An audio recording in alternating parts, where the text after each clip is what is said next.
جا رہا ہے، کی ملنا ہے انہوں نے، کی ملنا ہے۔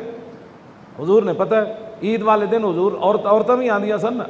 عید پڑھن، تے حضرت بلال نو لے کے حضور عورتاں وال تشریف لے گیا، حضور نے انہوں نے واز کیتا، حضور نے انہوں نے تقریر فرمائی، حضور نے عورتاں نو نصیحت فرمائی۔ تے حضرت بلال کہندے میں نال سی تے میں انج کپڑا کر لیا انج کر کے، تے عورتاں اپنے سارے زیورات لا کے میرے کپڑے وچ رکھ دے۔ یہ کہندے نے جی یہ چندہ اے مولوی چندے نہ ملک چلانا ہے۔ میں کہ چلیا تینوں پتہ ہی کوئی نہیں، تینوں جدوں پتہ ہی کوئی نہیں چندے دا، اے تے یا کفر کولوں پیسے لے کے تو پھر کفر دی جنگ ضرور لڑی جا سکتی، محمد عربی دے دین دی گل کوئی نہیں کرے گا۔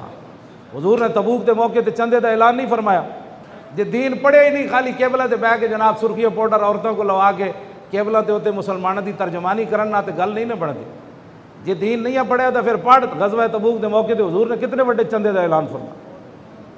حضور نے دیو بھائی پیسے لے آؤ، بھائی پیسے لے آؤ جی، پیسے لے آؤ جی، مال لے آؤ بھائی، مال لے آؤ۔ اسے موقع تے تو عثمان غنی پھر حضور نے انہوں دے پیسے سونے چاندی دے ڈھیر نہ بن کے لے آئے تھے، حضور نے انج اچھاڑے انہوں دے پیسے اپنی گود انج کر، صدیق اکبر سارا مال لے آئے۔ انہوں نے پتہ ہی کوئی نہیں کہ غیروں کو مدد لے کے ورلڈ بینک کو کہ آئی ایم ایف کو پیسے لے کے چلے آؤ، مسیطاں دے سپیکر تے اتر سکتے ہیں، ہاں ناموس رسالت تے غداری تے ہو سکتی، قرآن دیاں آیتاں جہاد دیاں کڈیاں تے جا سکدیاں، لیکن تبوک کے لیے نہیں جایا جا سکتا۔ ہاں یہ پکی بات، تبوک واسطے اسے ویلے جانا ہے جب صدیق اکبر دا مال لگنا ہے، عثمان غنی دا مال لگنا ہے، فاروق اعظم دا مال لگنا ہے، تے حضرت عقیل انصاری دے 1 کلو کھجور آنی، غیراں کو پیسے لے کے یہ کچھ ہی ہوندا ہے جو کچھ ہو رہا،